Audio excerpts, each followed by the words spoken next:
We're back. The 2025-2026 NBA season starts today, and we're back for daily NBA best bets every single day here on the channel from now until the NBA Finals. Last year, what a run we went on. Obviously, we fell one game short with the Indiana Pacers winning the NBA Finals, but we took them for all the postseason and really the back half of the regular season to go to the Finals. Again, one game short. If you do remember, I did call very early in the season Thunder winning the NBA Finals. Now, that wasn't that crazy of a pick, but obviously Indiana was the one we really went for and really cheered for throughout the rest of the season, and unfortunately, again, they fell one game short of that ultimate goal. But again, Indiana should be back in some capacity this season. Again, Tyrese Halliburton out for the year. That really sucks. Again, more on Halliburton in about a year's time. Anyways, though, we are back every single day here with the NBA. I'm shifting the format a little bit. Last year, I predicted every single NBA game. And to be honest, that was kind of a lot. And it got me talking about, I don't know, the Hornets and Nets in late April when it didn't really matter anymore, okay? So we're going to do 5 best bets daily. Allows me to, again, really hone in on the games I like the most, and it gives me a lot of flexibility if I want to do 5 money lines, 5 spreads, player props included. That's going to be a big part of the videos now. It lets me do that as well. So that's what we're going to do today, or really this year, 5 best bets every single day for the NBA. If you kept track of, or if you kept up with our MLB best bets, same type of format as we're just going to be rolling here again every single day of the NBA season. Again, opening night tonight, 2 games, Rockets and OKC to take on the Thunder, and the Warriors are on the road in Los Angeles to take on Luka Doncic and the Los Angeles Lakers. Now, folks, before we get into the video, make sure to hit that subscribe button down below. Again, daily NBA best bets here on the channel. In a couple weeks, we're going to have our daily college basketball best bets as well, and obviously, again, that will be going throughout the winter and the spring. Also, again, daily MLB best bets. Obviously, we're off until Friday for the World Series, but again, that will pick up as the World Series begins now with the Los Angeles Dodgers and the Toronto Blue Jays. Also in the channel, weekly NFL predictions. That video will be out later today. And maybe the biggest part of the channel right now, our weekly college football predictions. This week, over 4 hours of Week 9 college football predictions. Every single game was predicted on the channel. Greedo plays MMA, UFC 321 predictions, Tom Aspinall, Cyril Gahn main event. Okay, let's do it. First of 5 best bets for opening night here in the NBA, and this is new to, obviously, our NBA content here on the channel. We're going Shai Gilgeous-Alexander over 31.5 points. So with there only being 2 games, I'm going to do 2 best bets per game, and then we're going to have an additional 5th best bet just for today. It will be a season-long play, so we'll get into that at the end of the video. But our first bet of the year, Shai Gilgeous-Alexander over 31.5 points.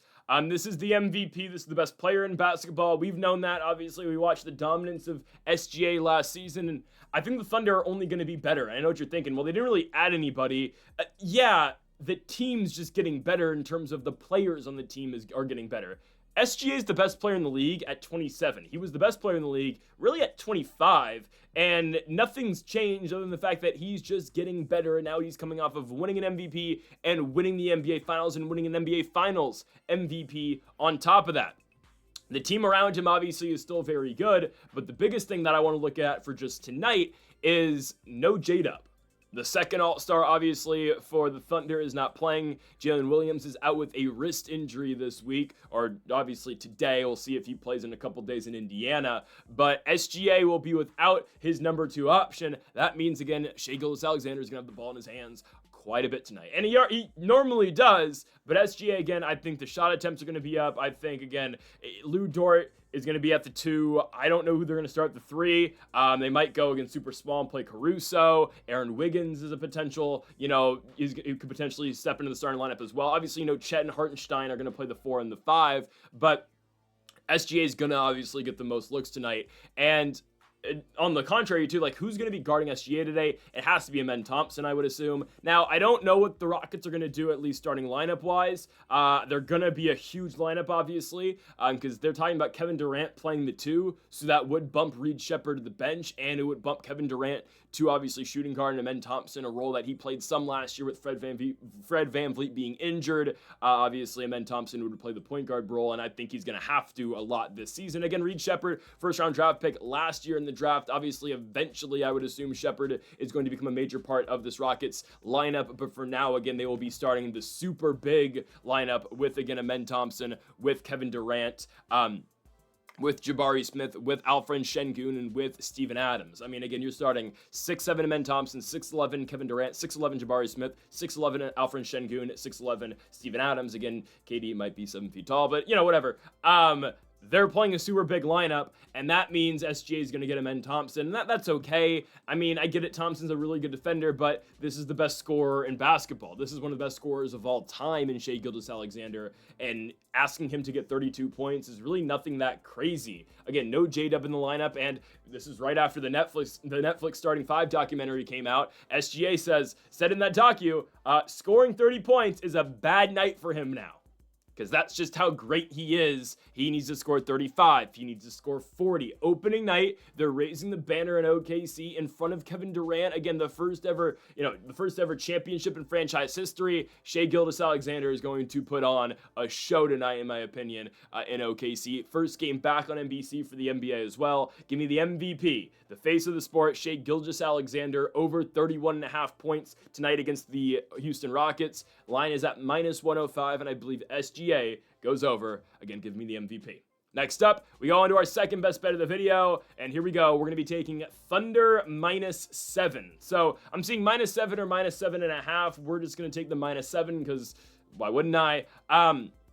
I think OKC should cruise to a victory here over Houston. I know, there's a lot of excitement about the Houston Rockets right now. Obviously, the big trade in the offseason. Obviously, there were more pieces to this, but you send Jalen Green, obviously, to the Phoenix Suns, and Kevin Durant, who was, disgruntled. We can say it. I'll put it lightly. He was disgruntled in Phoenix, gets moved to another contender in the Houston Rockets. And yes, Houston's going to be good this season. They're a team that a lot of people expect to be at the top of the Western Conference. I guess. I mean, they were really good last season, obviously, but what happened in the playoffs? Steph Curry happened again. But, of course, Houston's projected to be a really good team this year. There is a feeling out process. There's going to be, okay, how are we going to adjust with this lineup? And, again, you're playing 5 bigs. Well, you're playing Amen Thompson, who, again, is going to operate as your point guard. But is he going to operate as your point guard offensively? No, it's probably going to be Kevin Durant, I would think, or maybe Amen Thompson probably took the ball up the court. But I mean, I don't love the big lineup. Thompson, Durant, Smith, Şengün, Steven Adams. I get it. You have to do this tonight against the Thunder because obviously you need both Adams and Şengün to combat Hartenstein and Chet Holmgren. And again, it's going to be big on big tonight in Oklahoma City. But I don't know. I'm not a big fan of Kevin Durant playing the 2, especially against a Thunder team where, again, we talk about their potential lineup switches tonight with Jalen Williams out. What is OKC going to do to counter Houston? I mean, again, the normal thought would be either Caruso or Aaron Wiggins, and I still think it is, but you can't, all right, we can't go Cason Wallace. Isaiah Joe's out right now, so we'll see, again, what OKC fills in with. I don't really think it matters. I know, again, Houston's going super big, but look how good OKC is. And yes, they made no moves in the offseason, but why would they? They just won the NBA championship, and sure, they got taken to 7 against a really good Indiana Pacers team, and a Pacers team that wins the NBA Finals if Tyrese doesn't get injured. I mean, the 3 threes and the injury, I mean, it is, oh my goodness, I couldn't go back and rewatch the last episode or just watch the last episode of Starting 5. I couldn't do it. It still pains me, man. Like every time I see anything on TikTok or whatnot, or a clip on Twitter of Game 7 of the NBA Finals, it puts me in a bad mood. It really does. Regardless, though, the Thunder, of course, they win the championship, and they should be huge favorites, in my opinion, to win it again this year. Look at the NBA right now and tell me who you think beats the Thunder to win the NBA championship. Go ahead. Exactly. I don't know who it can be. A lot of people believe Houston is that team to do it. Personally, I don't see it. Denver, okay. Who's good in the East right now? I mean, I said it going into Game 7 and going the entire NBA Finals that, well, this is going to be the first of back-to-back finals between Indiana and OKC. And unfortunately, with the Halliburton injury, I think Indiana's window, it's still alive, but the window's been pushed 1 year to 2027, and obviously and beyond. But there's no one in the East that's that good. I mean, you got people seriously talking about the Atlanta Hawks and the Orlando Magic winning the East. I know for damn sure the Knicks aren't going to do it because they're going to find a way to choke. Maybe Cleveland, but I mean, I don't know. The West is obviously way more tough, but who's going to beat OKC in a 7-game series? Again, I don't know who can.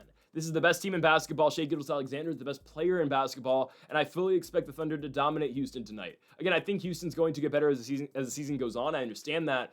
I just look at this Thunder team, and they are just very good. And again, it's the first game with Houston's new core. You're playing with Kevin Durant for the first time. You're going with your 4 6'11" guys in your lineup. And I believe OKC should be able to get them. Again, the defensive Thunder play is just, it's absurd. That's why they set themselves apart from every other team in the league last year, because of their great defensive style. And obviously, right, that was the big thing in the NBA Finals. Great defense versus excellent offense, which prevails. Again, if Halliburton doesn't get injured, we're talking about a way different league going into the season. But anyways, Thunder should win this game, and the Thunder should blow out the Rockets. I mean, do we not forget, or do we not remember what happened in like every regular season game the Thunder played last year? They blew everybody out. I will remember, first game last season, they went to Denver and they blew the Nuggets out in game 1. They started the year 7-0. This is the best team in the sport, and I will be personally very shocked if they do not go back to back. It would take, again, knock on wood, and this would be bad. It would take a bad injury to, you know what? No, as long as SGA is healthy, they're winning the finals. So I'm going to take Thunder -7. Oh, Dallas, Cooper Flag. No, I'm not sold yet. I think they're going to be good soon. I think the Thunder are still better this season. I'm taking the Oklahoma City Thunder to win and cover the 7 points here at home on banner night in front of Kevin Durant. Give me OKC to beat the Houston Rockets at home and cover the 7 points.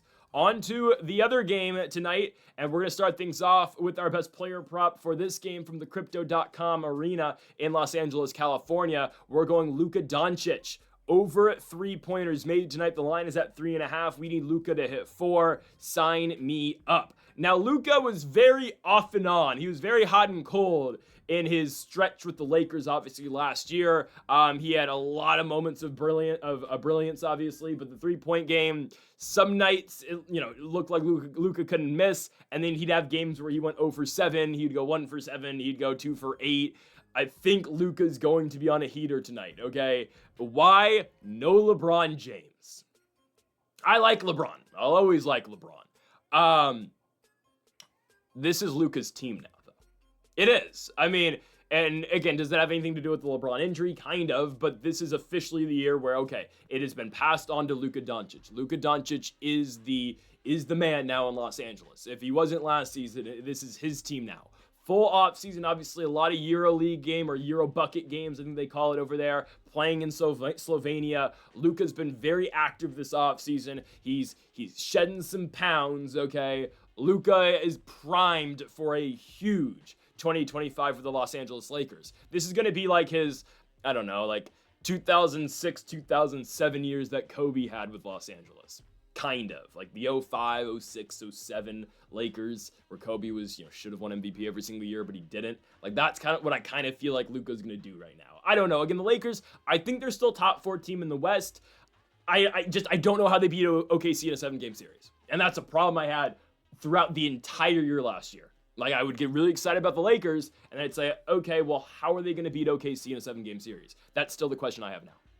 It still is. I still don't know how they do it. Anyways, hey, but DeAndre Ayton's around now. Again, we're looking at specifically 3-pointers here for Luka Doncic. Expect him to shoot 10, 12 of those. I think he can shoot at least 33%.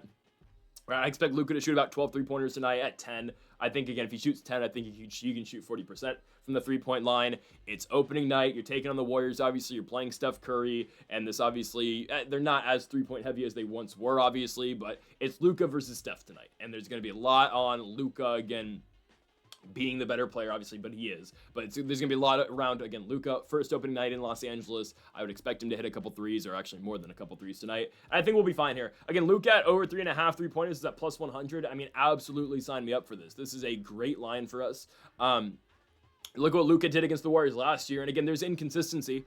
But like the one game he played against Golden State as a Laker, he went 0 for 6 from the 3-point line, had 19 points and 6 for 17 shooting. Again, last year, it was very up and down with Doncic, not just at the 3-point line, but everywhere.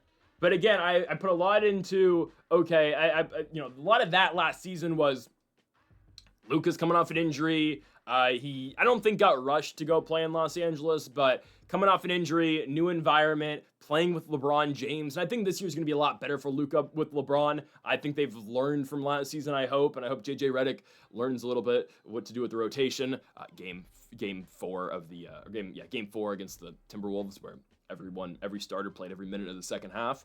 And I think, again, with Luka being by himself tonight, there's going to be a lot more in him shooting and scoring. And I know, again, Luka's a pass-first guy, and obviously I hope dominating DeAndre Ayton's a big factor tonight, but I expect Luka, again, to shoot a lot from beyond the arc. Obviously, AR is going to be a big part of the offense tonight, and Rui Hachimura, obviously, from the corner, Gabe Vincent. I feel like the Lakers are going to be a pretty three-point heavy team this season. I know they've had past years where they couldn't hit anything.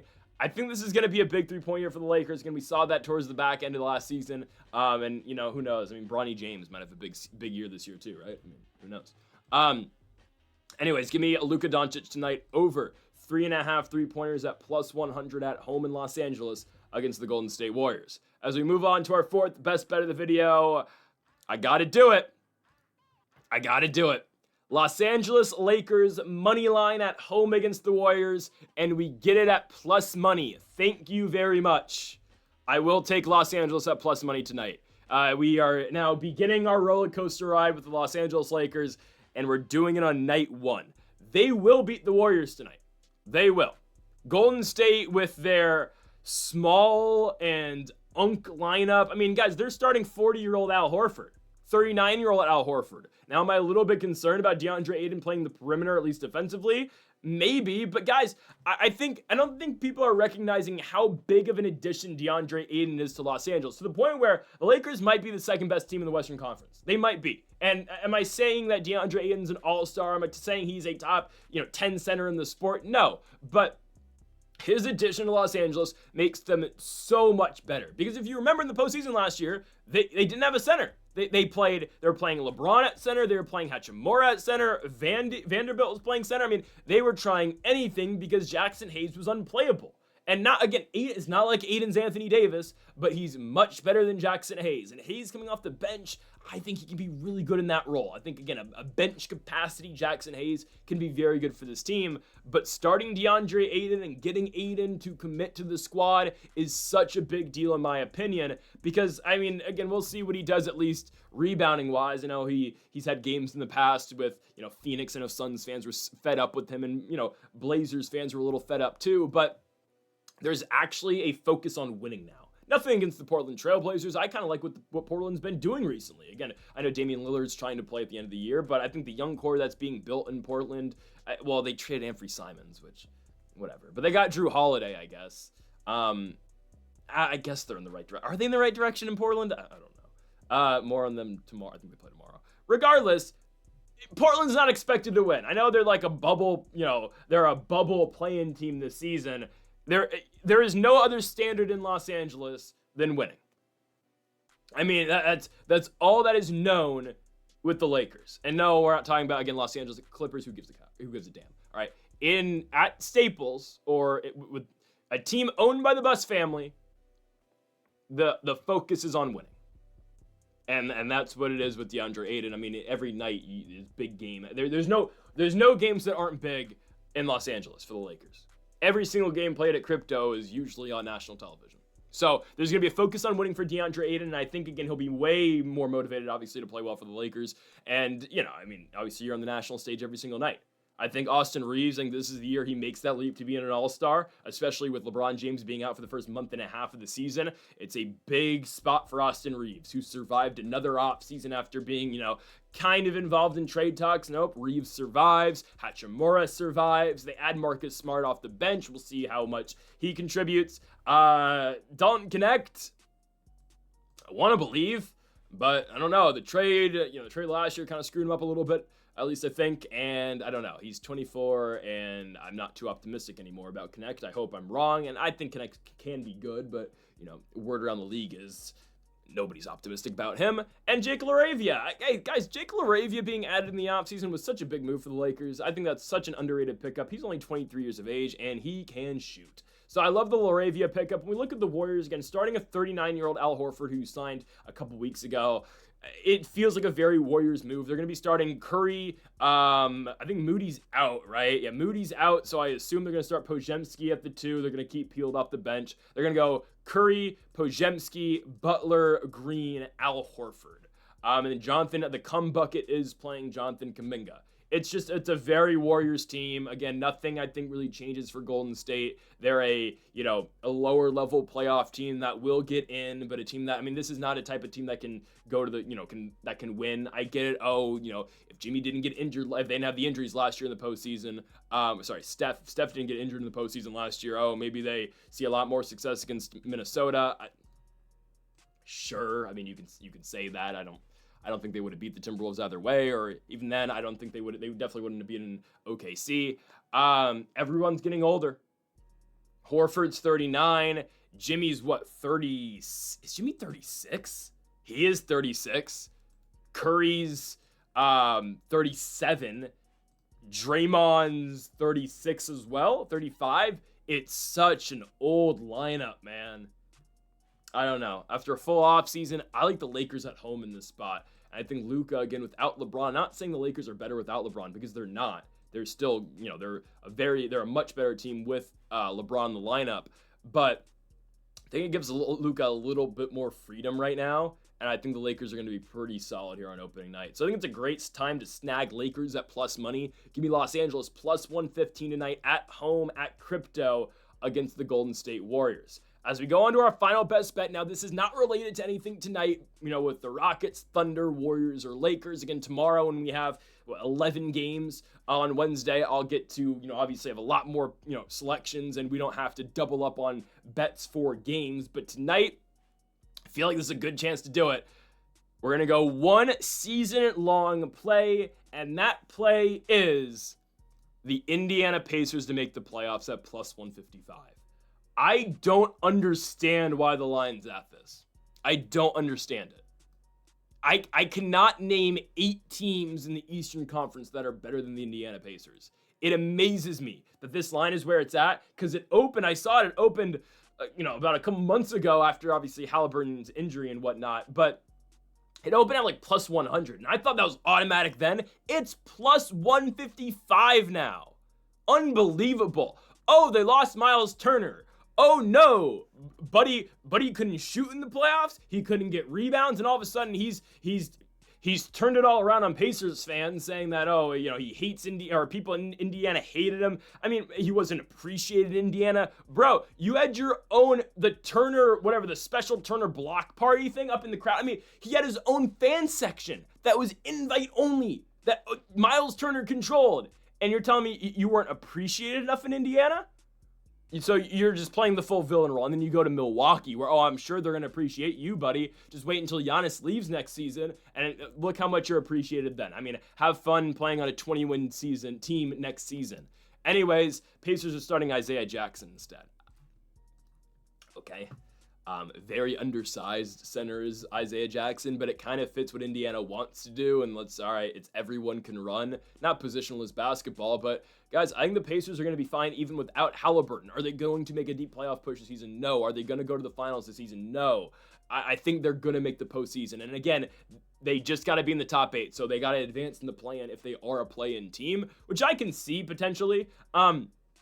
Guys, I don't mind a lineup of Andrew Nembhard, Benedict Mathurin, Aaron Nesmith, Pascal Siakam, and Isaiah Jackson. I don't mind it. Pascal Siakam, this is the year where, again, guys, for as great as Halliburton was last year in the regular season, he was not very good. And obviously, again, Halliburton still has an impact on that team, at least what he does, again, playmaking-wise. That's Andrew Nembhard's role this season, and that's fine. Again, Nembhard is very capable, as we saw throughout the course of the postseason, but don't forget who was the one All-Star last season for the Indiana Pacers. It was Pascal Siakam. It was Spicy P. Now, again, Halliburton was All-NBA third team and obviously, was the hero of the postseason and really solidified himself as a top 10 player in the sport last postseason. That's why, this year is going to suck without him. But Don't forget what Pascal Siakam was doing last season in a year where a lot was being made of how overrated Halliburton was, how Tyrese was going, 2 for 9 shooting 3-pointers in games. Siakam was that anchor for Indiana, and Pascal put up great game after great game after great game last season for the Indiana Pacers. And don't forget again, Aaron Nesmith is knocked down. Benedict Mathurin in an expanded role. I hope he doesn't try to do too much. I'll say that. Nembhard, again, a very solid one. My biggest concerns at the center position. I think if DeAndre Ayton did not go to Los Angeles, I believe this is the team he was going to go to instead. But again, for Indiana, all this season is a bridge to 2027. You have to remain somewhat competent enough for Halliburton's return next year, and you have to put a contender around your all-NBA player in Halliburton for next season, and it's all about development this year for the Pacers. They are dealing with injuries. TJ McConnell is going to be out for the first month. The Cam Jones situation, obviously, Cam Jones, the rookie out of Marquette, that just broke yesterday. That was yesterday. Interesting situation. But I think Johnny Furphy is going to be really good in his first real year of NBA action. The Australian from Kansas, he's gotten a lot of run in the summer league and in the preseason. I'm excited for what Johnny Furphy is going to be able to do this year as a real rotational piece for the Indiana Pacers. And, I hope we see an expanded role for Jarris Walker as well. I know how capable Walker can be. Still injured too right now, but I think Walker again will be available pretty soon and pretty early in the season. If Indiana's at a point though, guys, this is a season-long play. If Indiana's at a point where they're hovering around the postseason and they think they can get in, believe you me, they will trade for a center on a losing team. So with that being said, who are the 8 teams in the Eastern Conference that are better than the Indiana Pacers? Okay, confidently, who can we say is better than Indiana? Orlando, yes. Orlando, again, getting Desmond Bane and just, again, the moves that they made. Banchero, Wagner's still there. That's a really good team. So I'll give you Orlando. Orlando's better than the Indiana Pacers. Cleveland, yes. I will give you that one right away. Cleveland is better than Indiana. Unfortunately, it pains me to say the New York Knicks are better than the Indiana Pacers this season. Okay, so that's 3. Atlanta Hawks are better. Detroit Pistons are better. That's 5. Milwaukee Bucks, I guess, at 6. Sure. And then from there, I don't know who the other 2 teams are. I don't know who they are. Definitely, we can eliminate the Hornets, Wizards, Sixers. Obviously not. The Sixers will fall apart. They do it every single year. Just Embiid's not going to get them that far. You can get rid of Miami. This is the year where they finally don't make the playoffs, in my opinion. I can't get behind what Miami's doing. They're, obviously Jimmy Butler trade and whatnot. You're just, I don't know. You kept Andrew Wiggins, but really, I like Chicago quite a bit, but the Bulls really didn't do anything in the offseason that wowed me. They're literally just running a pack with the same team essentially and starting Matas Buzelis now every single game. I like Josh Giddey quite a bit, but that team, Vucevic is only getting older. I can't confidently tell you that they're better than the Pacers. So there, I gave you 6 teams that are better than Indiana. And I'm shaky on the Bucks. I don't know if Milwaukee's really better than the Pacers. So I think again, the floor for Indiana is really the 9 going into the play-in. I think again, I think the very worst Indiana is going to be the 8 going into the play-in, and they got 2 chances to win 1 game. So plus 155 for Indiana to make the postseason is going to be great. Again, what Indiana's done throughout the years with Paul George, with Victor Oladipo, and with Tyrese Halliburton is they have won games against teams they're supposed to be. They have always done that. And I guess again, the only comp I can make to what the Pacers are this season is what they were post Victor Oladipo injury in 2019. Post Victor Oladipo injury in 2019, they were, before the injury happened, I think they were like the 5 seed. They finished the season the 4 seed and really, held on and got that. Or they finished the 5, but they held on and obviously got a postseason series against the Boston Celtics that year where they got swept. But Indiana wins games in the regular season. Rick Carlisle wins games too. And they still have a solid core. So Indiana make the playoffs this season is pretty automatic in my opinion. Again, I called it with Daniel Jones early in the year. I called it with the Indiana Hoosiers. Indiana sports as a whole are they're on fire right now. So I got to go again. Indiana Pacers to make the postseason. This is automatic to me. Plus 155. Again, if they are at a point where they are, hovering around the postseason, come deadline time, they will trade for a center. They'll trade for a guy like, I don't know who's going to be available by then. They'll trade for I was going to say Mark Williams. No. They'll trade for a Walker Kessler. No, but the price on Walker Kessler, you have to give up your franchise pieces to get Walker Kessler because the Jazz refuse to get rid of that guy. Regardless, though, Indiana should make the postseason plus 155. I absolutely, my goodness. I absolutely love the play. That'll do it, folks, for our NBA 5 best bets again for opening night here on October 21st. If you have not yet, though, make sure to hit that subscribe button down below for more. Make sure to leave a like if you did enjoy the video. Make sure to comment if you do this good thing. The Picks will be back tomorrow like we will for every single day of the NBA season here in 2025 and 2026. Folks, thank you all for watching, and Mamba forever.